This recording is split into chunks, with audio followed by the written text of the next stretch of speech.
Good morning, everyone, and good afternoon to our colleagues who are joining us on the East Coast. Thank you all so much for joining us in this information sharing session for the National Consortium on College Men of Color. Today, as you know, our topic focuses on model institutional support programs for male students of color in community colleges. And we have the distinct pleasure of being joined by three colleagues, Clyde Pickett from the Community College of Allegheny County, Alicia Carter, who also works with Clyde, as well as Antonio Quarterman, who's also working with Clyde. So we're excited to have the three of them join us in this webinar information sharing session. Before we begin, we'd like to share a couple of important announcements. And in doing so, I'm going to transition it to my colleague, Dr. Angelica Palacios, who directs the National Consortium. So a couple of things to mention. First and foremost, I think as everyone knows, we had a report on food and housing insecurities and their influence on student success in community colleges on our website at seal.org. So if you haven't had the opportunity to look at it, by all means, please do so. Go to our website, download a copy, share it. It's an incredibly insightful report with lots of implications about how we can better support students who are experiencing food and housing insecurities.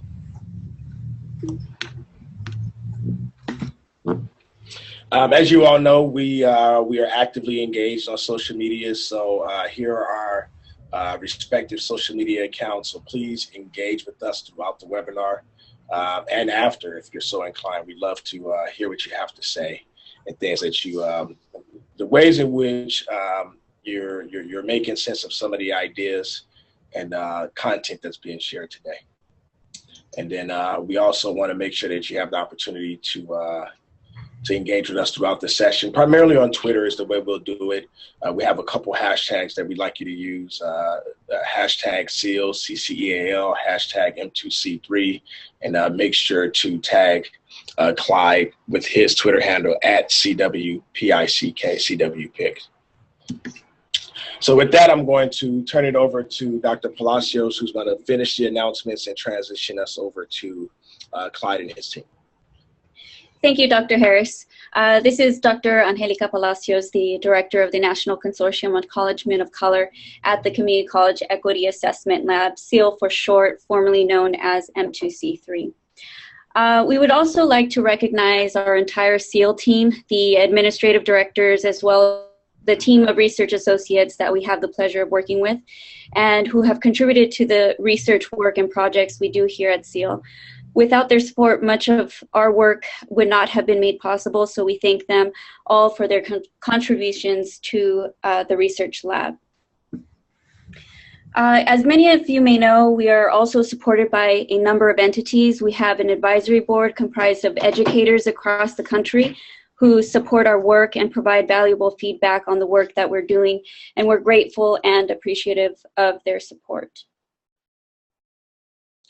There are also 6 organizations we work with. They are affiliate partners of SEAL, who are Achieving the Dream, the Community College League of California, the African American Male Education Network and Development, the Association of Community College Trustees, the National Association of Diversity Officers in Higher Education, and last but not least, ACPA, College Student Educators International. These are organizations that we work closely with in coming up with webinar topics. They also come to some of our events that we host here in San Diego. And so again, we are very grateful for their partnership. Our work is also supported by several granting agencies, the Marcus Foster Education Institute being one, the College Futures Foundation, and RISE for Boys and Men of Color. So we, of course, are grateful and appreciative of their work as well, and extremely appreciative of all of our participants that are here today that have contributed to joining us on these webinars throughout the academic year. We also want to make sure that we briefly let you know about the upcoming webinar schedule. The next one to kick off our spring semester will be held on January 25th, titled Fundraising, Leveraging Resources for Minority Male Initiatives, hosted by Kevin Christian and Dr. Angela Williams. This information could be found on our website if you go to ceal.org, that is cceal.org. And you can also find previous recordings of our webinars archived on our YouTube channel, which is Community College Equity Assessment Lab. Please feel free to check out our account to access any webinars that you might have missed. And finally, the last announcement before we transition into the content of the webinar, we hope that as many as possible will be able to join us for our 3rd annual National Consortium on College Men of Color working group meeting here in San Diego, California, taking place on June 8th and 9th.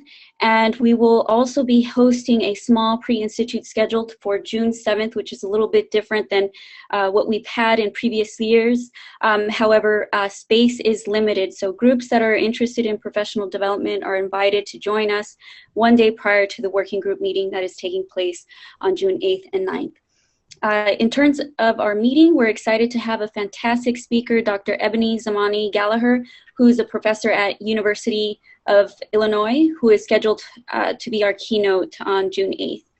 If you're wondering about registration, registration is scheduled to go live in January, which will be announced through our monthly newsletter. If you do not receive our newsletter but are interested, please feel free to sign up for our listserv by going to ceal.org.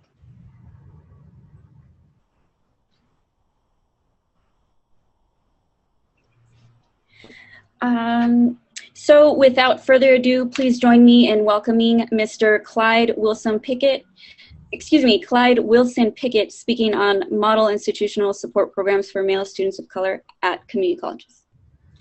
Well, good morning. It certainly is an honor and a privilege to spend some time with all of you discussing model institutional support programs for male students of color at community colleges. Certainly, I wish to extend my appreciation to Dr. Palacios, Dr. Harris, and Dr. Wood for the opportunity.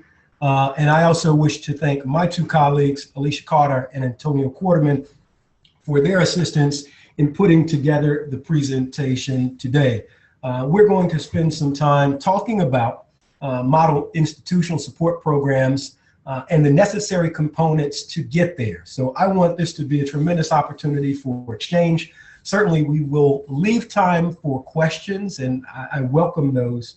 And as this work is ongoing, certainly offline and on Twitter, via social media, and through email exchange, if we want to continue the dialogue, I certainly would welcome that chance.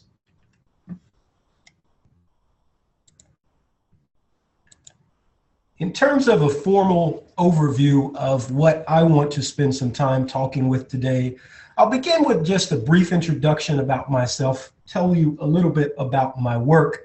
I'm here today in working with a partnership with the National Association of Diversity Officers in Higher Education, or NADIHE. NADIHE stands proudly behind the partnership with CEAL and M2C3. We're glad to be a partner and continue our efforts to promote equity and inclusion in post-secondary education, but more specifically looking at how we can support students in the community college space, and most assuredly male students of color in the community college space. I'll talk a little bit about that.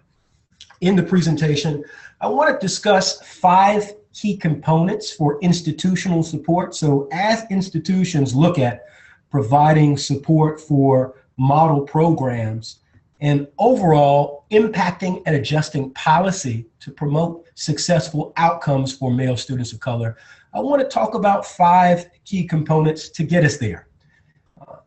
In continuing the work for today, the model program I wish to discuss is an initiative here at my home institution, the Community College of Allegheny County in Pittsburgh, Pennsylvania. So I bid you good afternoon for my colleagues who are here on the East, and certainly good morning for all of our colleagues who are on the West Coast. But I'll talk a little bit about our initiative here, what we've done to put this initiative in place, and how we've had some success. And of course, I'll spend time taking your questions. That's the lay of land for today, and I look forward to continuing the exchange. This is just a quick picture of who I am.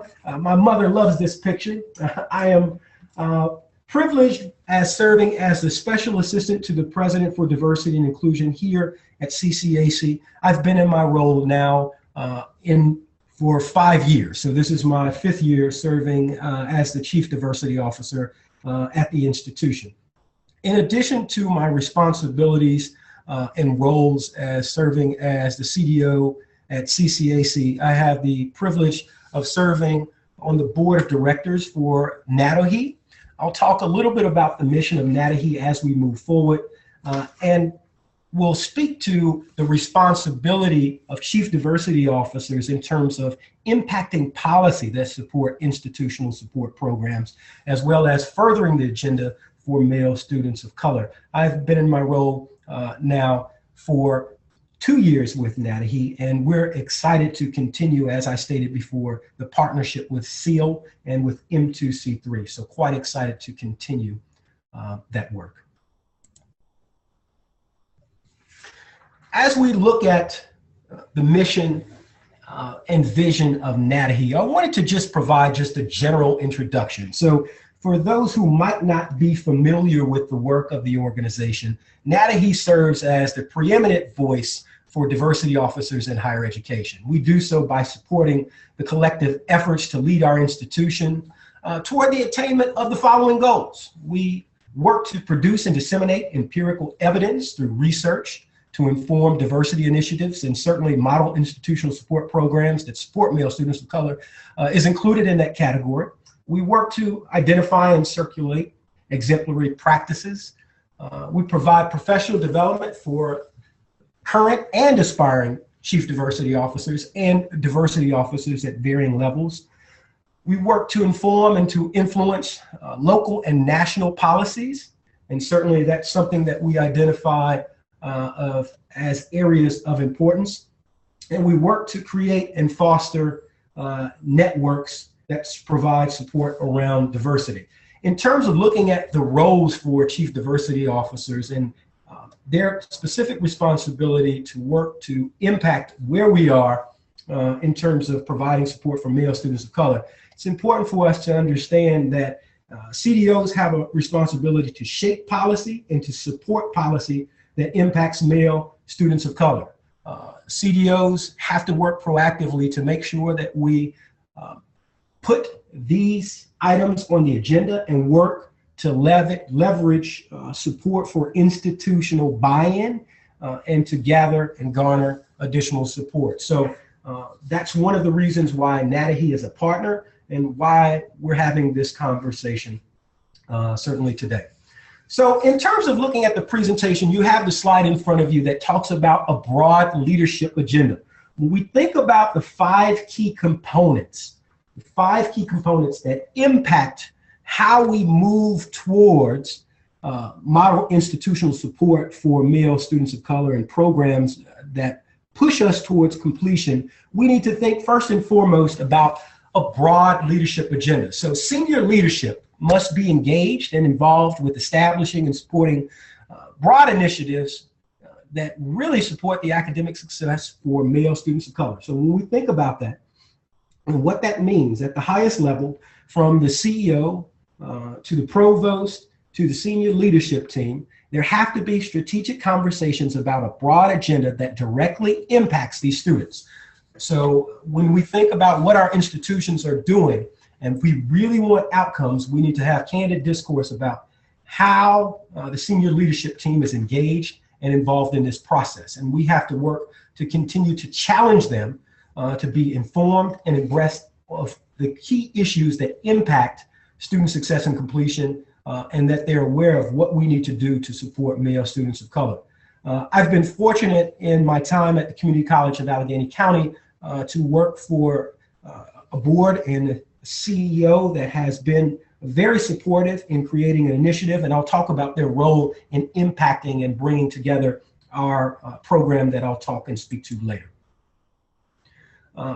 In addition to having conversations about leadership agenda, we have to talk about the importance of convening key stakeholders. So when we think about our roles at the institutions, we need to do what we can, certainly as faculty, as administrators, but as those individuals who help shepherd the process to bring together key stakeholders. Certainly, this includes successful students. So we think about the anti-achievement deficit framework research of Dr. Harper, the work of Dr. Wood, and how we have to involve students who have been successful in their educational outcomes. And we need to bring them to the table to talk about what works and how we can leverage their experiences to move forward successful model programs. Certainly, we have to engage our faculty. We need to make sure that they're at the table. Staff and administration should also convene regularly to discuss institutional standing, support, and agenda. And broadly, we need to bring these constituents together on a frequent basis. In the model that I'll speak to later here at the Community College of Allegheny County, I'll talk about how we bring stakeholders together in a convening committee that meets once a semester. But if we drill down further, we have institutional leads who provide guidance for our initiative and how those individuals meet monthly to provide support. So one of the key components that we have to think about when we talk about putting model institutional support programs in place is this convening of key stakeholders, something we need to think about.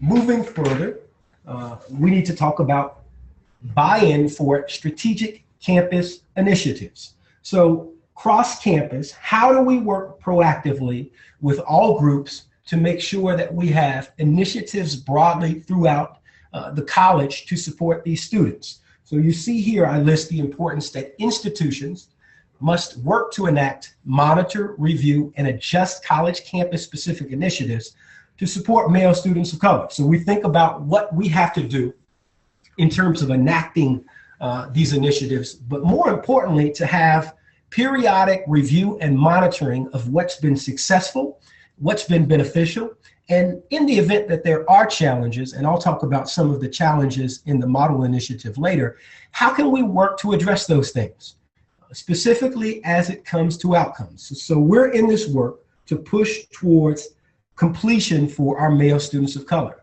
When we have successes, certainly we celebrate those and work proactively to continue to replicate successful models. But in the event that we have some challenges, how do we identify and work proactively to make changes? So we think about those things. Certainly the model strategic campus initiative that I'll be talking about today is one that's at the Community College of Allegheny County, and I look forward to sharing that information as we move further with the program. Additionally, as we move forward, two more components that I want to talk about and speak to before we move to the model program, and that's the importance of academic support mechanisms. So institutions have to establish and promote the appropriate academic support mechanisms for male students of color. We think candidly, and we talk candidly about the importance of research in terms of impacting these academic support mechanisms. Just a few that I'll reference today and that I think we can agree are important. Certainly case management advising. So we think about how we get our students to completion and how we talk candidly about programs of study. Case management advising, and that's directly tied to research, is something that we need to think about when we have these conversations. In continuing that work and looking at other things that we need to talk about, the importance of learning centers. So how we have learning support centers in place as an academic support mechanisms for students. Certainly at our institution, that would include having mechanisms in place like writing centers, writing labs, learning commons, math cafes, and different support centers that are in place and that are places that our students can go for assistance.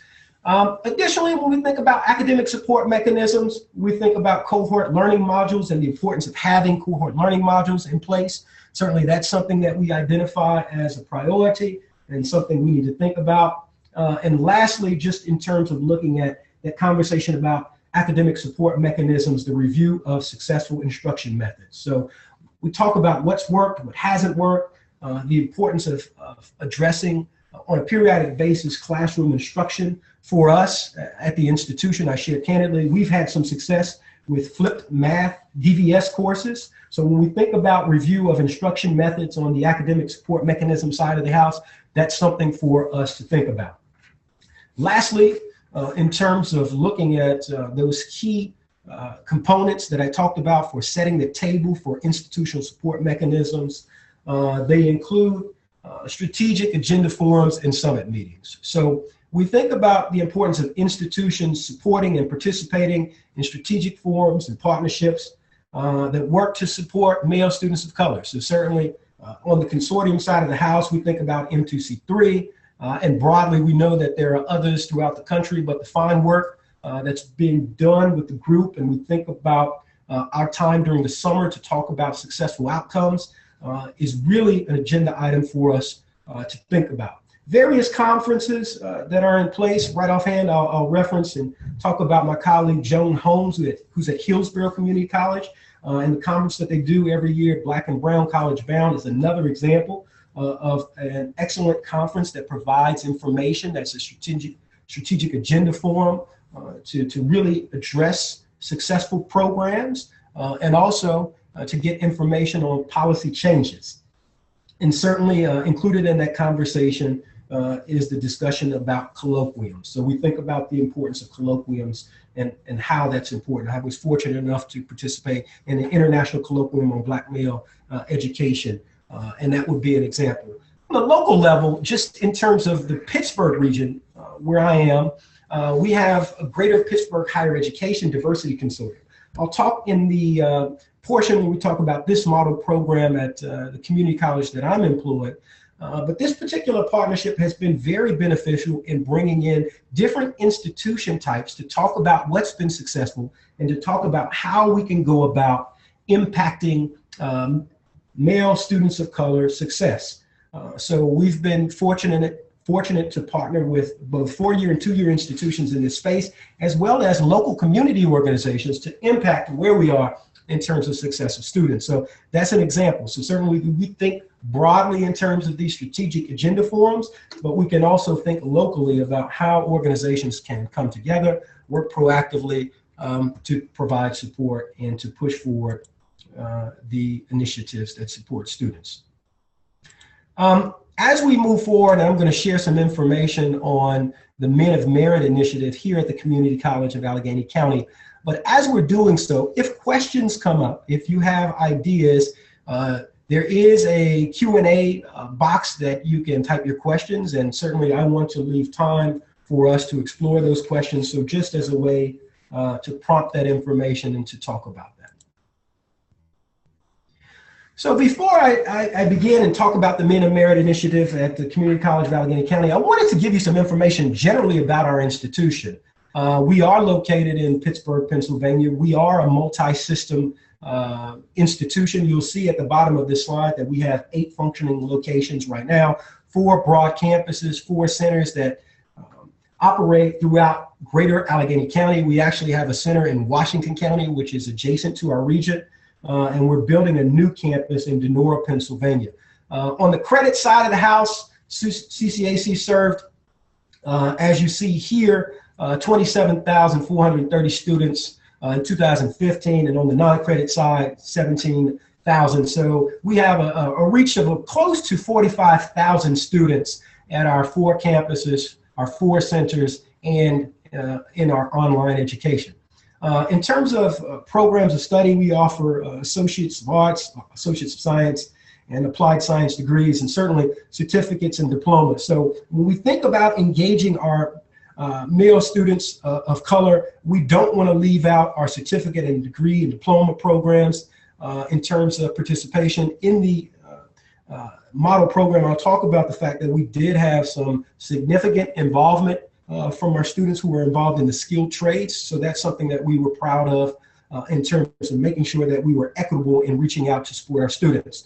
So just in terms of some additional information, you'll see we've got 160 programs of study, and we offer 14 degree and 12 certificates entirely online. So there is an opportunity to provide some information. In terms of just student profile, 58% of our students are female, 42% are male, and you'll see that 65% of our students, or a majority of our students, are part-time students. We have a high number of our students who are employed full-time.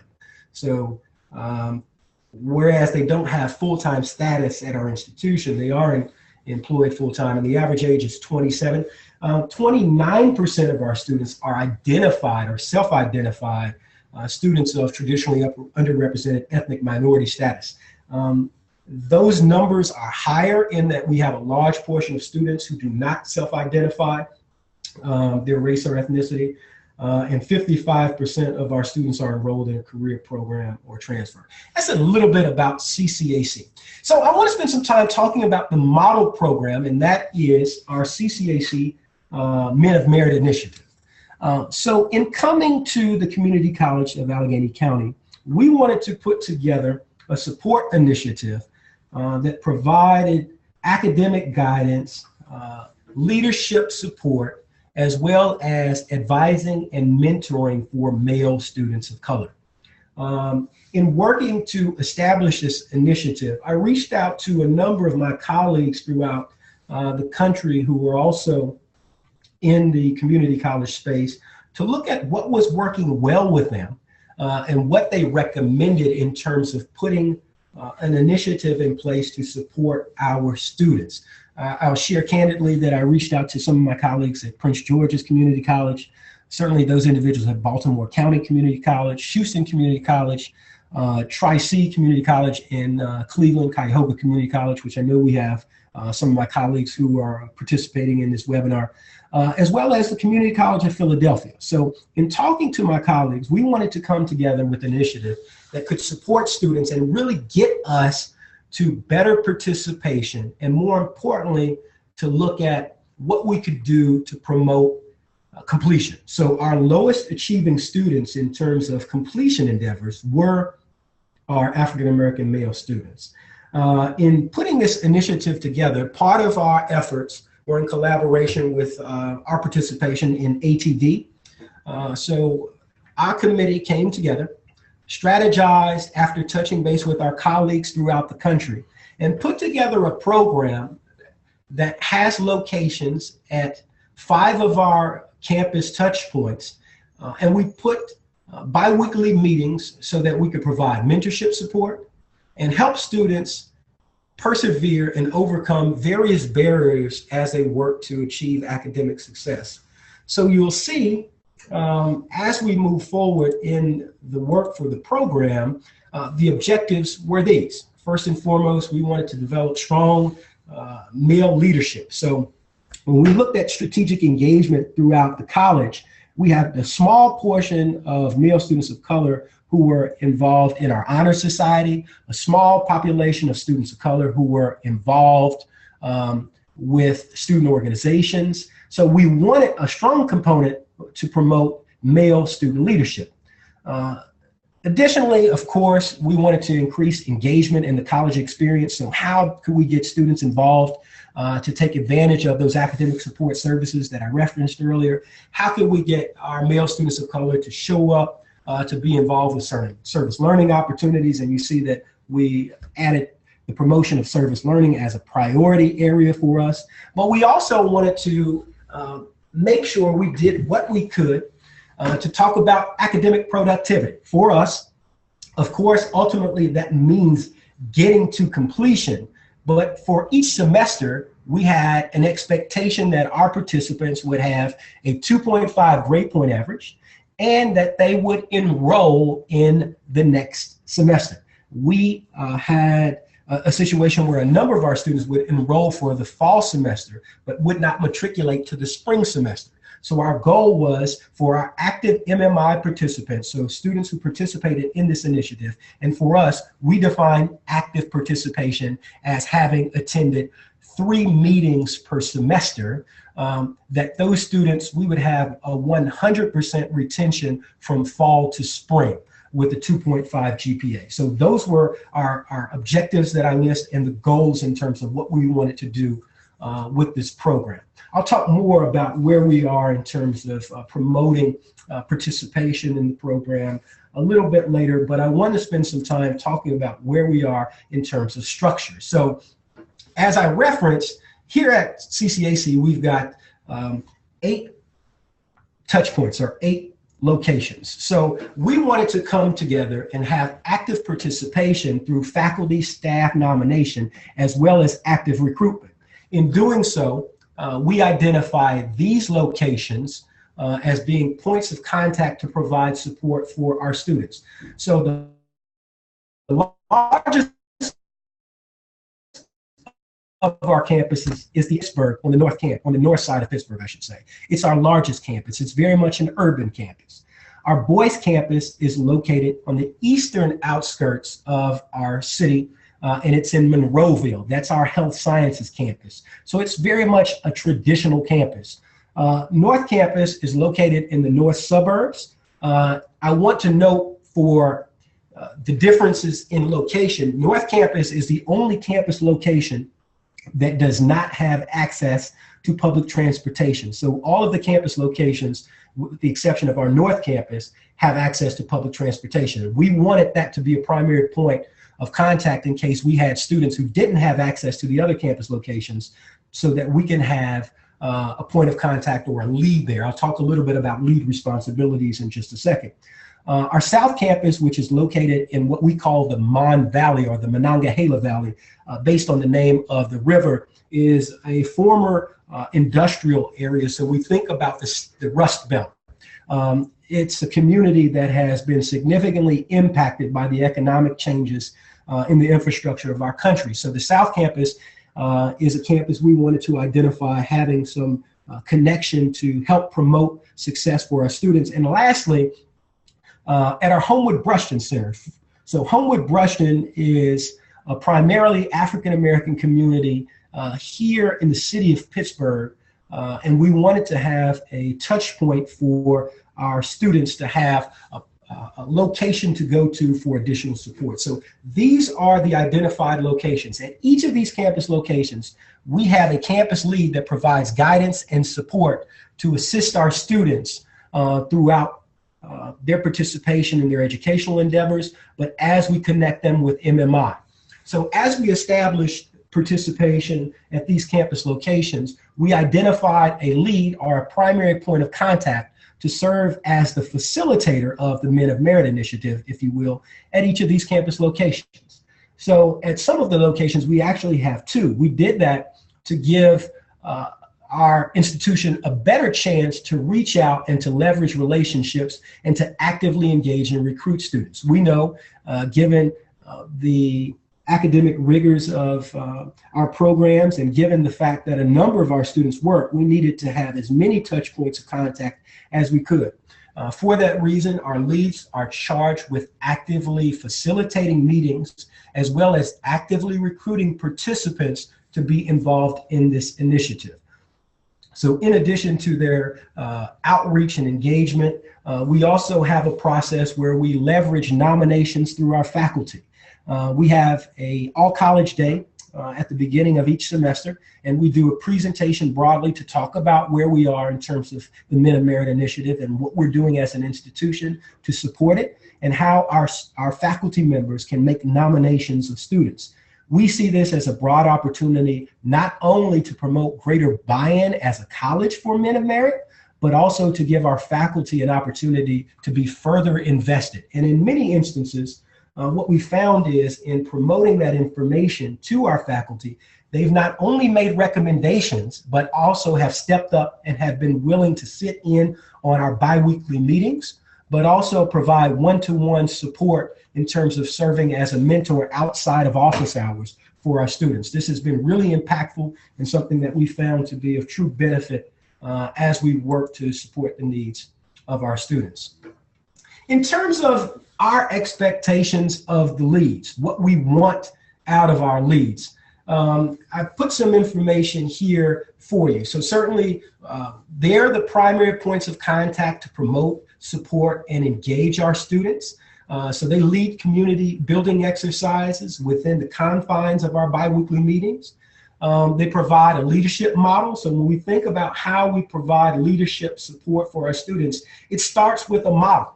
Who's that point of contact or that blueprint to serve as a leader for you? For us, it's the MMI lead. So all of our leads are in place and work proactively to provide a leadership model for our students. We know where we are in this country in terms of having difficult conversations about race, class, and gender in the post-election era and even before then. So we wanted to have a primary responsible party in place to facilitate difficult conversations about their experience. So at all of our meetings, we allow times for our students to express where they are in terms of having conversations about their experience. Certainly, they're not exclusively conversations about race, class, and gender, but we do give our students an opportunity to talk about that. During the course of our meetings, we circulate and have small group work. Certainly the leads work to circulate throughout those groups and offer input and feedback and help navigate the groups should we have different workshops or different things that we're discussing at the time for different meetings. And of course, our leads are there to offer advice and to share various experiences. We know that to help our students be successful, certainly we have to provide examples for success. So it's not uncommon for our leads to offer their own perspectives, to talk about how they've successfully navigated their journey through post-secondary education. And it's helpful sometimes for our students to have that opportunity to say, beyond your role here, you once were in my shoes. So it's definitely beneficial to get that information. So outside of the classroom, in addition to the space that we have and we create in this model program, we know that we have time outside of the classroom. So we want our leads, and certainly our leads step up to the table and they connect students to the greater campus community and resources. So whether we're talking about the food banks that are available should our students have pressing needs there, they can connect our students with those resources. And we know that based on research and data has been an issue for a number of our students. For students who are in housing crisis, these leads have direct connections with the Housing Authority and other resource groups potentially they can connect with. Beyond that, for our high achieving students, they connect them with the local institutions and talk about next steps in study. So comprehensively, they connect our students to our campus and to our greater community for resources. We think about the importance in how we use these leads to talk about navigating the college. We know that a number of our students, given that we're such a large institution, identify navigating this place as being difficult. To have a primary point of contact who can pick up the phone for you and make a call on your behalf is something that our students have identified as a priority area, and we see our leads as serving in that capacity. In instances where we have students who may miss a class or may have a conflict, our MMI leads follow up with our students. They see where they are in the academic journey and check in with them to see what we need to do to provide some support. They are very much engaged in the process of case management support. So they are there to offer that support as well. They provide information on study groups or resource materials that are available that help students organize into how they can have positive outcomes with classroom study and with various group projects. I'll share with you a little bit later, one of our successes is we were fortunate to put in an academic component in the program in that we have an SDS, a Developmental Studies Leadership course. Our leads help out with a component of that course, and that is a college-wide service learning project. So that's an example where our leads step in and provide guidance there. We also promote community learning programs. So we think about the opportunity to understand that this learning takes great effort and that there are a tremendous number of community partners that we work with and that we engage with and that we have some support with. So we think about the importance there. In terms of additional support at the institution, I wanted to highlight that our program model has a system-wide facilitator, and I serve in that role to provide guidance to our leads. There are leads at each of our 5 identified locations, but there's also a college-wide strategic committee that provides guidance for MMI and talks about representation and support throughout the college. So we have a college-wide committee that's comprised of faculty, staff, and administrators, as well as our MMI leads, to talk about where we are as an institution for closing the gap and moving our students closer to completion. This group convenes once a semester. We talk about where we are in terms of successes for the initiative, and we also talk about where we are in terms of challenges. So there is appropriate representation across the college's 4 campus locations as well as the centers. So while we don't have a 8-college model in terms of point of contact, we do have representation across the college where there are points of contact for each of these students. So we think about the fact that we do have someone to provide overall institutional guidance at the campus locations, but we also have a committee that talks about what we can do in terms of impacting greater policy. So I referenced that work in the beginning about the role of senior administration and chief diversity officers in pushing forward policy. Our committee serves as a policy arm when we think about what we need to do as an institution to further move forward policy support to engage and to assist our students. In addition to that work, we have a number of strategic partnerships that we've been able to fortify. I'll highlight a couple of those for you as we culminate our time, and certainly we work towards questions. One of those is the My Brother's Keeper initiative that we have for our region. I referenced earlier a partnership with the Greater Pittsburgh Higher Education Diversity Consortium. One of the identified partners for that group is the citywide My Brother's Keeper initiative for the Western Pennsylvania region.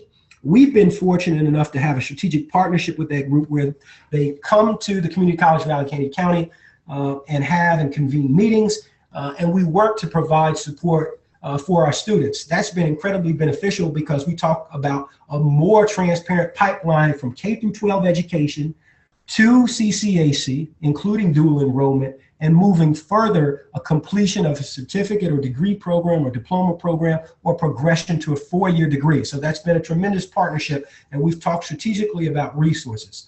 One of the local organizations that I have the fortunate opportunity to support is the Hill House Association. It's a settlement house that provides support. We've had some strategic partnerships there to talk about employment. So that's a really good opportunity and a partner for us, as well as the 100 Black Men of Western Pennsylvania in looking at providing academic support in the form of tutoring and just general advising for our strategic partnership. Those have been some partners that I will identify. So to look at this initiative and to talk about some successes as well as some challenges, I wanted to spend some time talking about that. So in looking at what's worked well for us and what we've had some success with, I'll start with increased participation in academic support services. So we've had about a 230% uptick in participation in our male students of color who have taken advantage of our academic support services. We're able to document that information in that we give all of our Men of Merit students a classification, or we classify them as MMI students once they become affiliated with the program. Additionally, it's of course promoted expanded engagement. So we've got now a more increased number of students who have been directly involved in this program, as well as increased faculty support and engagement. So we think about what that means in terms of outcomes. Certainly that's been beneficial to us. Earlier, I talked about the importance of having academic adjustment and engagement. One of the big successes that we've been able to have at the institution is our SDS 104 leadership course. So we were able to get that course specifically earmarked for students who are active participants in the Men of Merit initiative. So we give them an opportunity to have one academic course in place. It culminates with a community engagement program, an opportunity for them to have a service learning project, but they get academic course credit. And there is an opportunity for them to continue their study around leadership. This has been a tremendous tool in that we get the opportunity to convene our students across the college at one point. So we use this program, and we actually teach this class. We have one location that is physical, but we have virtual locations, whereas our students will use technology to join us in the session. It's been tremendously beneficial in terms of having an academic support resource tool to support our students. Additionally, in terms of some successes that we like to acknowledge, we've had some grant funding support. So the Heinz Endowment, in looking at the work that we've done, wanted to acknowledge that we've had some success in terms of bringing students back, and we've had some success in terms of increasing participation in academic support services. But they've also wanted to see an expansion. So in doing so, they gave us an initial grant to support our endeavors for this year. And it's our hope that as we continue to push towards greater completion, there will be an opportunity for some additional support. In terms of some challenges, or I will classify or categorize those as opportunities, certainly recruitment. So we've had some challenges in terms of recruiting students, even with our faculty recommendations and with our leads working proactively to recruit students. One of our biggest challenges has been getting a full grasp of participation at each of our campus locations. We've got a number of students who work full-time, so getting them actively engaged and getting them actively involved in the program has been difficult. We talked about active participation being attendance at least 3 meetings per semester. That has been difficult for a number of our students. So certainly one of the challenges we talked about is recruitment. Building upon that conversation is consistent meeting time. So as our leads have competing commitments and as our students have competing commitments, finding a consistent meeting time to meet with our students has been a challenge and something that we continue to work on. So when we think about the work that we need to do moving forward, we look at how we can have opportunities for virtual exchange. So how we can use social media, how we can use access to email or Blackboard to engage our students there, as consistency in meeting times has been at times a challenge. And lastly, one of the other challenges that we'll reference is this conversation about cross-college collaboration. So in that we do have 5 identified locations, we have 3 points of contact or 3 locations that don't have a liaison.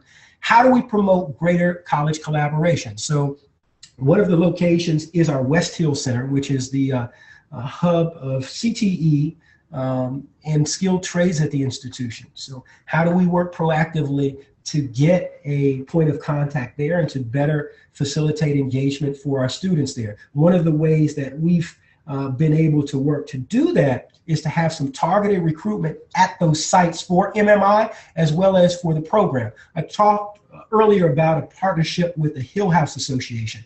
We put together a strategic partnership for an HVAC program that we had some grant support in place for to help identify and recruit male students of color. We worked with that organization to identify community members who were members of the traditionally underrepresented cohort group, to bring them in to talk about the skilled trades, to talk about HVAC, but also to introduce them to the Men of Merit Initiative and talk about how we could get them involved in the program. So cross-college collaboration has been something that we're working proactively to address, and that's something that we've identified as a priority area for participation. So moving forward, certainly we've had some success, and certainly we identified that those 5 key components are in place in terms of moving this initiative forward, but we know that we have work to do. So in looking at continued collaboration with SEAL and M2C3, we're looking forward to working with all of our colleagues throughout the country to continue to push initiatives forward. Certainly this program is one that we're happy that we're on course with moving as a point of support for male students of color, but we understand that we have work to do. So I want to thank you all for the opportunity for talking about this model program, but I'm looking forward to answering questions and having greater exchange on where we are.